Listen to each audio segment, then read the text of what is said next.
Or not? How much you want to pay to get in there? $1 the most. $1 the most? What if it's $10? Nope. Nope? Let's see. Here is the Kremlin. Volume 2, A Rustle of Morning Stars. Note on the translation.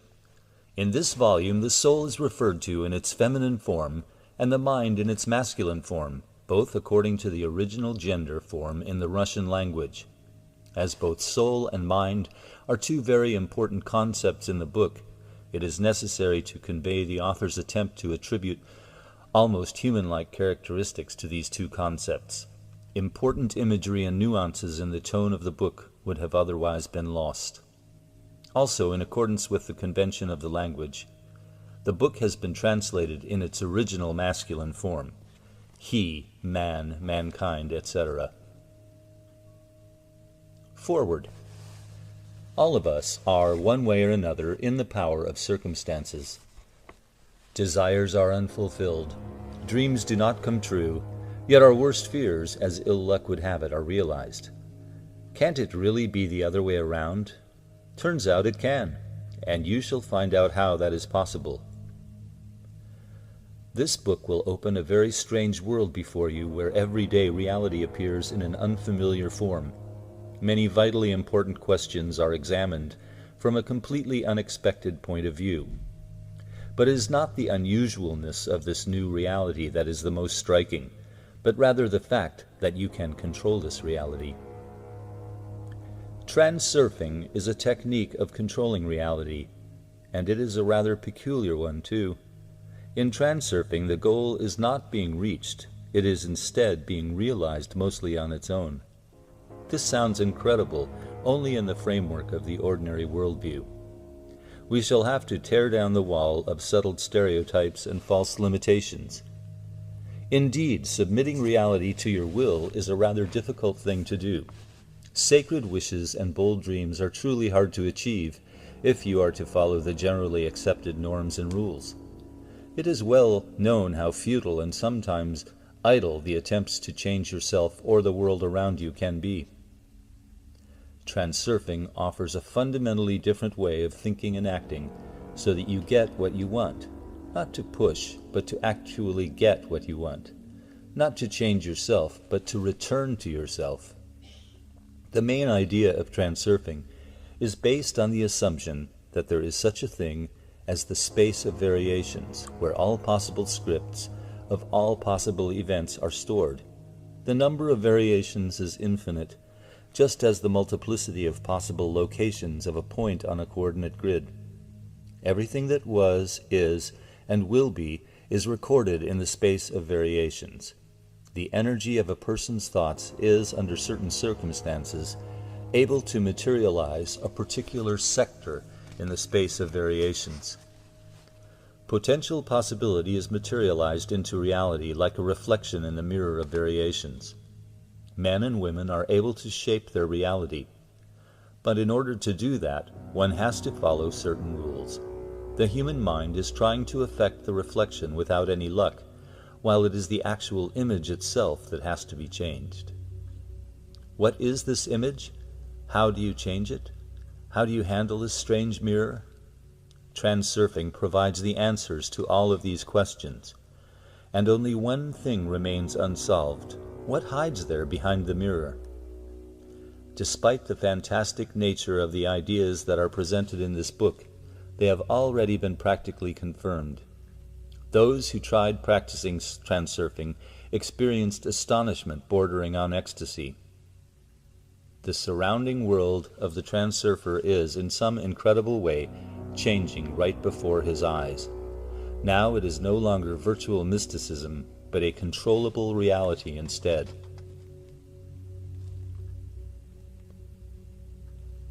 Chapter 1. Intention. Where do dreams come from?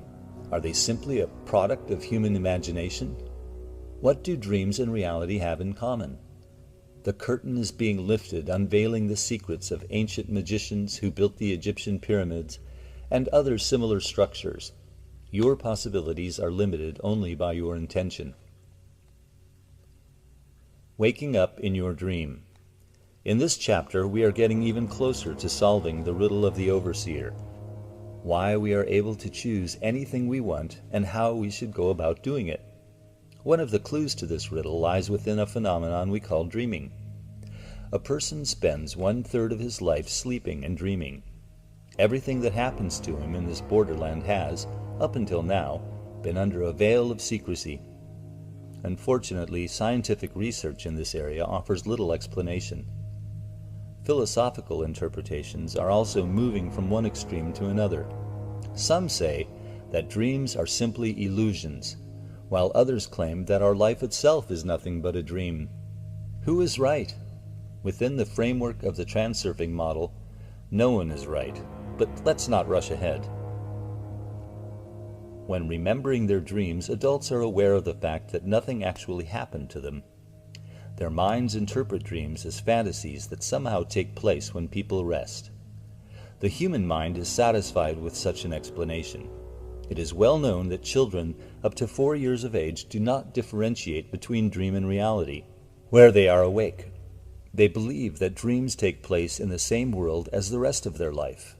At that age, having woken up from a nightmare, completely terrified, a child would think that monsters are still in the room, and any attempts on the part of the parents to reassure their child that it was all just a dream fail to have the desired effect. Nevertheless, the child's mind will gradually be trained and will get accustomed to the thought that dreams are not real. We have already discussed how our mind organizes any new incoming information by abstract labeling, and he does so willingly and extremely fast. But imagine this: it took 4 years to convince our mind that dreams are unreal. This is the only idea the mind had difficulties in accepting. We do not remember anything before the age of 4. Therefore, we could not have witnessed the bewilderment experienced by our mind upon awakening from his dream. But even now, every day, when our mind gets disconnected, it keeps falling simple-heartedly into the same trap. While we are asleep, it wouldn't occur to us to critically examine the ongoing events, and even upon waking up we are amazed at how real the dreams seem to be. A dream's virtual reality is modeled in a strikingly natural way. In spite of the fact that the oddest things happen in our dreams most of the time, we perceive them as something ordinary. This ability is based on the mind's tendency to find explanations for everything. If we are able to notice or experience anything extraordinary, we are always ready to rationalize it. Then again, we are not used to questioning the reality of events when we are awake and conscious. Hence, even in our dreams, we automatically interpret everything as a matter of course. Our mind is used to controlling situations, but there is one question which always passes that control without further inspection. Is this actually happening? This is precisely why our mind keeps falling into the dreaming trap. But sometimes, if we are lucky, a miracle takes place, and we realize that we are sleeping while asleep. This happens mostly when we dream of something particularly incredible, or when a nightmare becomes overly annoying. Consequently, the mind resumes its control, and we are pondering what to do next. In this case, unconscious dreaming becomes conscious, lucid dreaming. In a lucid dream, the dreamer takes part in the virtual game. In a lucid dream, the dreamer takes part in the virtual game, but at the same time he is aware of the fact that it's all nothing but a dream. If you have never experienced this phenomenon, and it is the first time you hear about it, have no doubts it is not a flight of imagination. But don't you want to try? Yes, it is possible to have a lucid dream on purpose. Although, in order to do that, you would need to teach your mind to ask the following question: is this actually happening? It is not a hard thing to do if you truly want to experience a lucid dream. The procedure of teaching your mind is simple, but it does require goal-directed attention. You would need to ask yourself the above-mentioned question at least 10 times a day. Your inner watcher will help you in this task. Order him to constantly bother you with the question, are you sleeping or not? You should answer this question with maximum awareness so that there is genuine control taking place and not just a routine procedure. Rouse yourself, look around, and evaluate the situation. Is everything as it should be, or is something suspicious going on? With enough determination, you will soon wake up in your own dream. As you will find out, asking yourself a question at least 10 times a day is rather difficult. You will simply forget about it. Significant results require a strong desire for a lucid dream to occur. Depending on the power of your intention, the lucid dream will come to you in a few days or perhaps in a few months. A striking clock, if you have one at home, can be useful in this situation. During the day, every day when the clock strikes, you may turn to your watcher. He can then ask you whether you are sleeping or not. The sound of the clock will turn into an anchor, a hook that will catch on to your consciousness. And if you hear the striking of the clock in your dream, you will poke your watcher by habit, and he will in turn awaken your mind. You may find other hooks that will be audible even when you are sleeping. Just don't tie the question to signals that cannot be heard in your sleep. For example, if you tie your question to the ring signal of your phone, Boom! Once I enter the room, all you hear.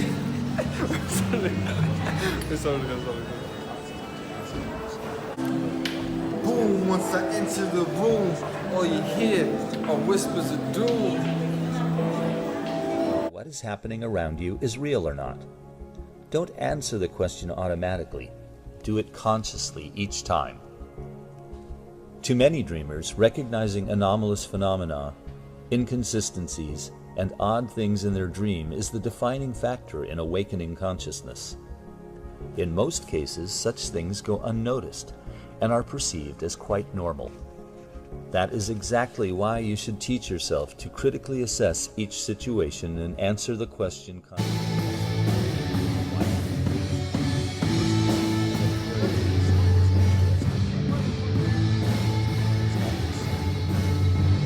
But when you are playing an active and a conscious part in this virtual game. This is, however, not just some science fiction about virtual reality. No computer game can match what you are able to do in a lucid dream. And you can do anything you want. When an unwanted situation occurs in your dream, you can easily change it by applying a little willpower. For example, you are having a nightmare. Someone is following you and you cannot shake him off. If you believe that what is happening to you in your dream is real, getting rid of the stalker will be a problem.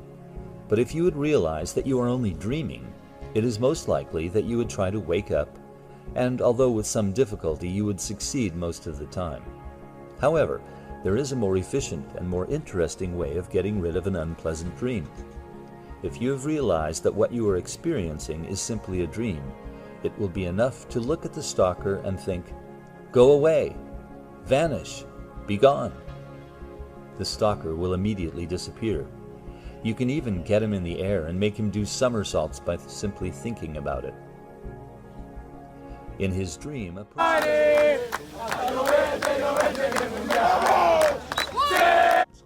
Firstly, he has to realize that it is just a dream. Secondly, he has to know that here he can do anything he wants. For example, you have woken up in your dream and want to do some flying. This is extremely easy because you only need an intention to do it. Here, the difference between desire and intention becomes quite apparent. Simply wishing to get up in the air will get you nowhere, and it doesn't matter if you are awake or dreaming. Let's take, for example, the desire to lift your arm. You're telling yourself that you want to lift your arm. However, you're not doing it just yet. And then you simply lift your arm. Your wish has been transferred into action. You are not thinking about how you will be lifting your arm. You are simply doing it. It works the same in your dreams. Simply get yourself in the air by using pure intention and fly wherever you want. Now let's get back to the nightmare with a stalker. You have to understand by now that wishing for him to disappear would not get you anywhere. When you are ridden with fear, your thoughts are quickly going through all possible alternatives of how the events may develop, and these thoughts of yours are instantly made real. You are involved in a game where the rules are dictated by someone or something else but you.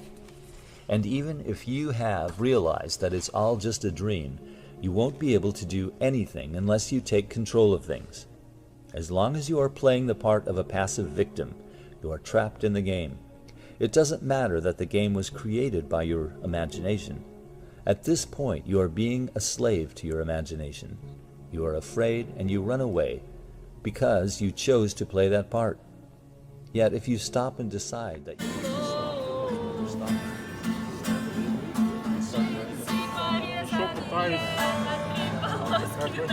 the question to any question that begins with, "In my dream, can I?" will be affirmative. You can socialize with anyone, living or dead, do anything you want with items and other actors that appear in your dream. You can fly to other planets, solve problems, make music, rehearse, travel, and so on. Heavy drugs, in comparison to all of this, are pure child's play. Besides, there is no health risk involved. You can bring any information with you from your dream. Only one thing is impossible, though, bringing a material object from your dream into reality. Anyway, I personally do not know anything about such phenomena. If you cannot remember what you are dreaming of, try to establish the direction in which you are lying as you sleep. The best alternative is to sleep with your head towards the north. Do not sleep towards the west, as it is not good for your health. I cannot really explain why this is, but it has something to do with the Earth's magnetic field. Try to sleep with your head towards the north, and you will soon discover that your dreams have become more interesting and more colorful. If lucid dreams won't come to you, or you have no wish to pursue this matter, do not worry. Lucid dreaming plays a particular part in the transurfing practice, but you can do well without it. In addition, there is a concealed threat in lucid dreaming. Oh, great, you'll say. First you make us interested, and then you threaten us. However, I have no choice. Lucid dreaming is a secret door to the unknown. It would be irresponsible of me not to warn you about the dangers that might be lurking behind that door. You shall soon find out what this danger really is. The space of dreams. In order to explain the riddle of the overseer, we would need to answer two questions. Why is anything possible in lucid dreams? And why do dreams appear to be so real? In a lucid as well as in an unconscious dream, you are able to see images very clearly, down to the smallest detail. Sometimes dreams may even exceed reality in their vividness of color and sharpness of form. There is a hypothesis that our brain is generating these images, and when we are asleep, our brain perceives the images in our dream to be as if we were awake. This is actually nothing more than a hypothesis. As of yet, no one has been able to prove that this is how things really happen. The model of transurfing interprets the phenomenon of dreaming in a very different way. The subconscious is not imagining anything on its own. Instead, it is connected directly to the space of variations, which contains all of the information. Take a close look at a random object, and then close your eyes and try to imagine that very same object.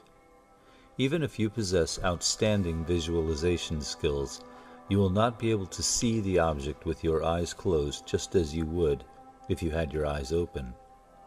The visual representation of the object that was made by your brain is nothing more than a very low-quality photograph. Let us assume that the brain stores this photograph as a particular configuration of neuronal activity. Despite the huge number of neurons in our brain, there will never be enough neurons to recall all of the photographic memories stored in our brain. If our memories and dreams are only a reproduction of what is written in neurons, then how many of these cells are there in our head? Within the framework of transurfing, neurons are not considered information carriers like bytes in a computer. The brain does not contain actual information, but something that resembles addresses to the information in the space of variations. Possibly, our brain is able to store a limited amount of data. However, despite the fact that our brain is a perfect biological system, it is unable to store everything we are ready to recall from our memory. Even more so, our brain is unable to generate such a complete virtual reality as a dream. Is it easy to close your eyes and picture the made-up images in your mind just as naturally as you would as if you were dreaming? Don't be deluding yourself with weak arguments that once the brain is off, it gains the ability to perceive the images it creates more clearly. As mentioned, our mind is unable to create anything fundamentally new. It is only able to reassemble old bricks into a new version of a house. Our mind has primitive knowledge of these bricks and about how to assemble them. He keeps any further details on paper or other information carriers. Any other information comes to mind through the soul from the space of variations. In such way, the mind in the model of transurfing appears to be a rather primitive system, the activity of which can be technically simulated, and that is what the scientists of today are trying to do. The attempts to create artificial intelligence have yet been unsuccessful. The mind is somehow able to understand itself, but it is yet unable to understand the nature of the soul. The secret behind the intellect of a living being is the unity and interaction between the mind and the soul of that living being. Until now, the efforts of scientists conducting research in cybernetics have been aimed at creating a model of the cognitive processes that take place in a real human mind. But maybe one day, someone will think of making a machine that will be able to tune into this space of variations and obtain information from it just as our soul does. Somehow, our mind is able to remember the addresses to the right sectors of space. If you need to remember something, your mind turns to your soul, and the soul in turn tunes into the corresponding sector. Yet either our soul doesn't do a very good job tuning in, or our mind is bad at remembering addresses, or the soul and the mind cannot come to an agreement about things. Either way, the bottom line is that we don't have what we have. Our memory is not perfect.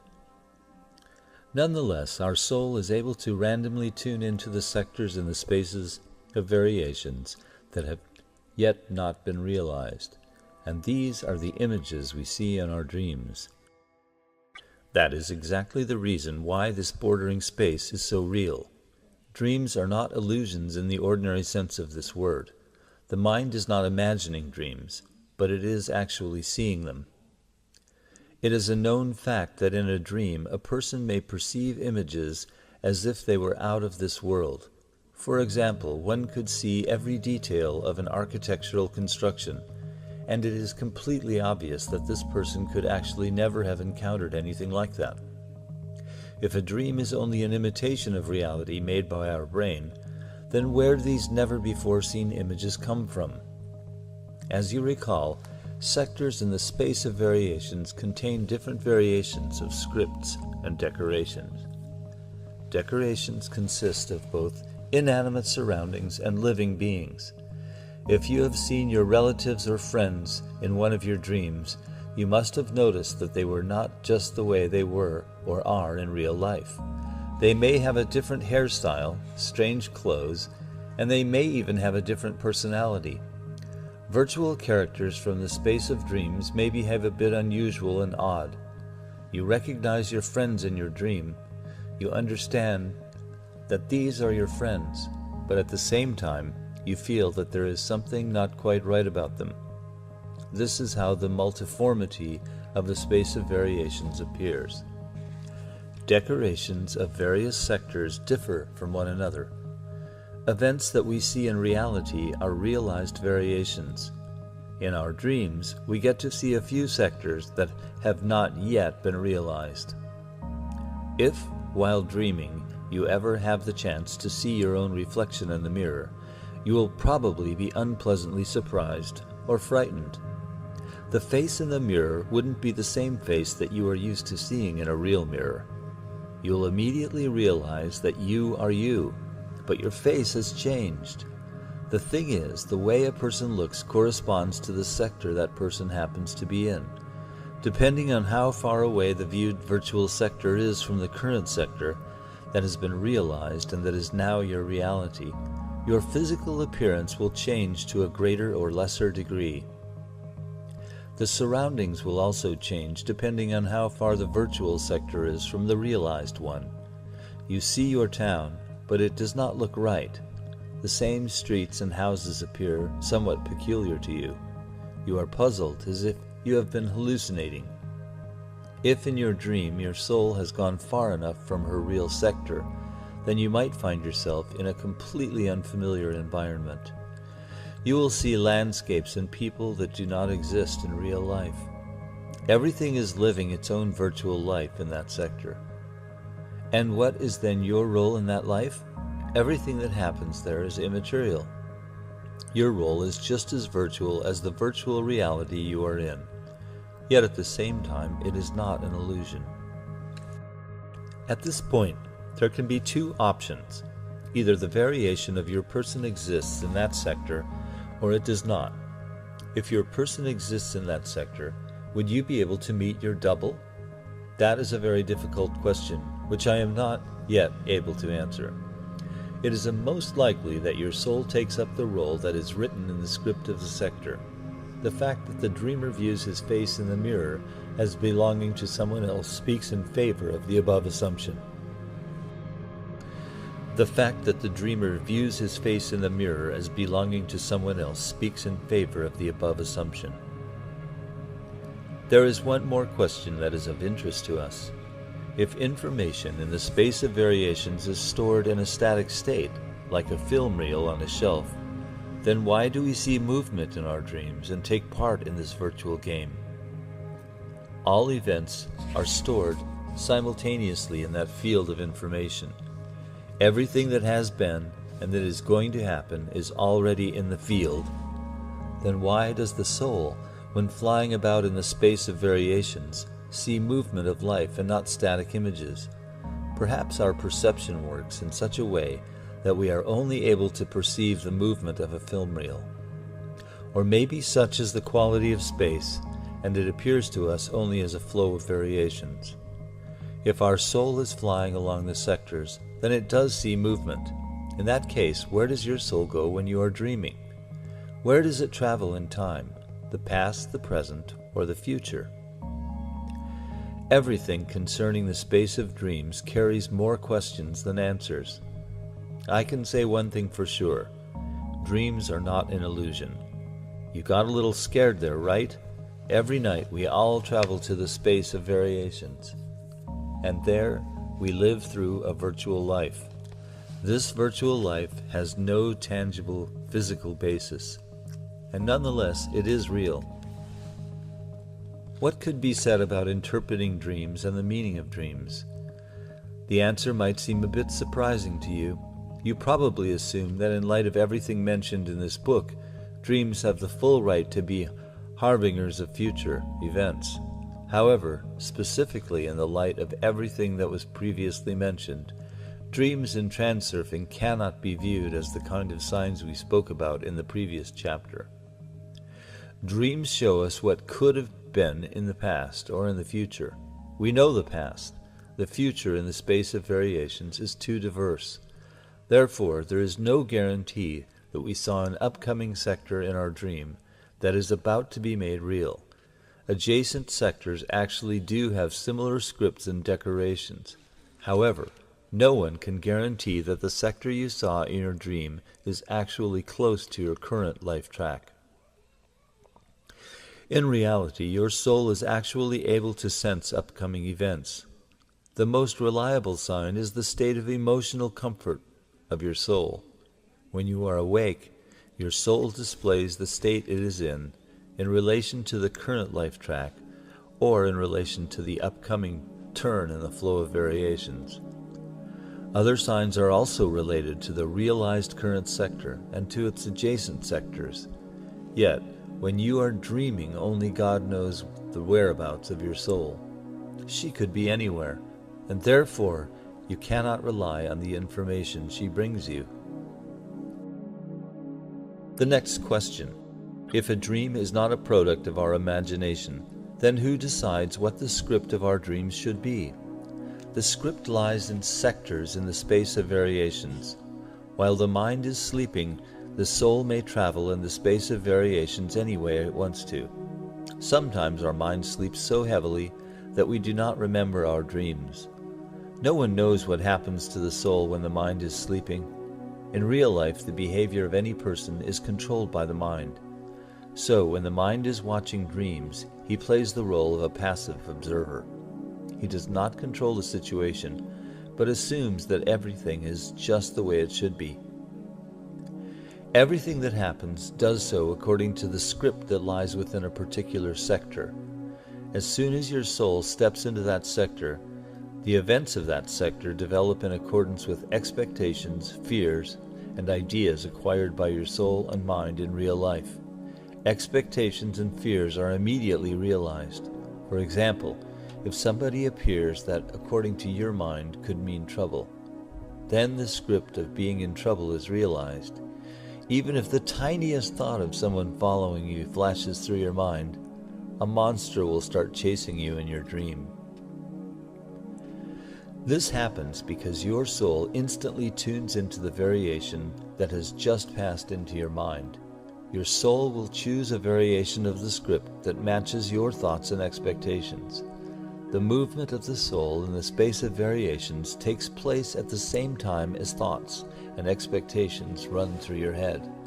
Thoughts and expectations are actually the force that rolls the film reel. If one could stop the brain from working, then the viewed image would be frozen still. But thoughts do not stop, and they are constantly spinning in our head. Events taking place in a dream may be in conflict with standard beliefs, and this is because your mind's control is weaker when you are dreaming.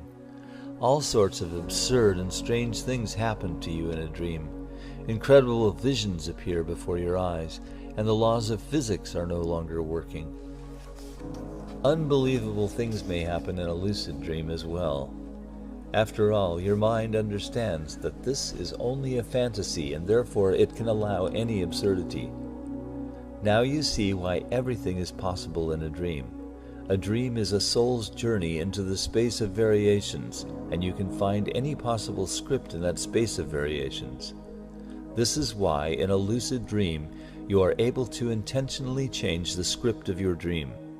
Actually, the script does not change. It is being chosen by your intention.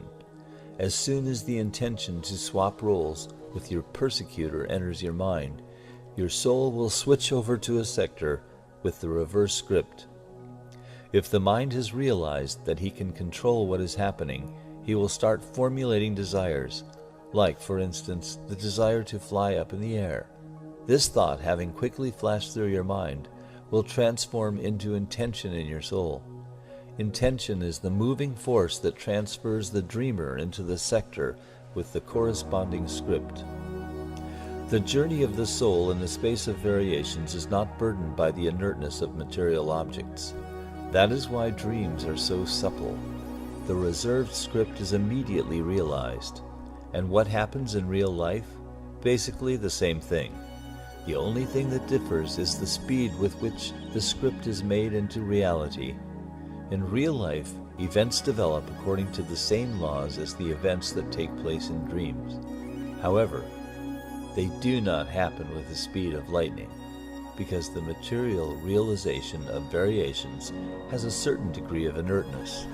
In this regard, the claim that our life is a dream is incorrect, but at the same time it is not deprived of logic.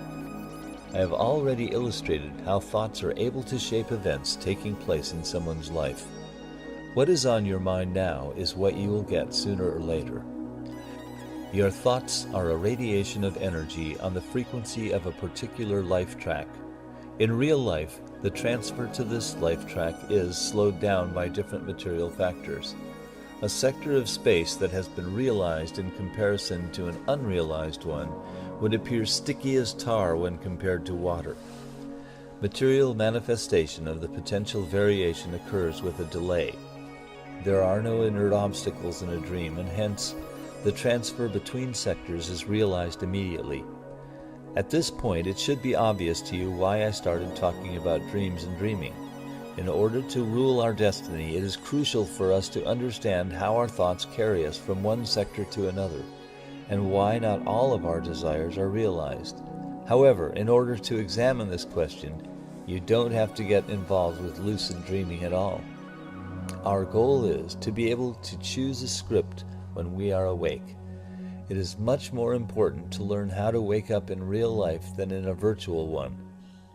Moreover, as I have already mentioned, there is a certain danger associated with practicing lucid dreaming. It is possible that those who practice lucid dreaming will tell you that there is nothing dangerous about it. However, they are probably unaware of the fact that they are walking on the edge of a razor blade. No one can guarantee that you will return from a lucid dream.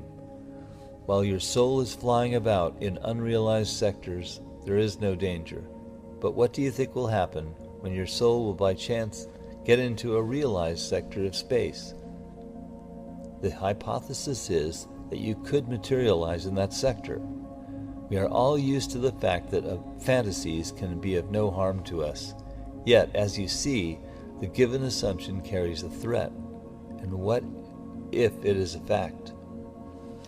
We know that ancient magicians, having totally mastered the art of dreaming, intentionally went away to other worlds to never come back.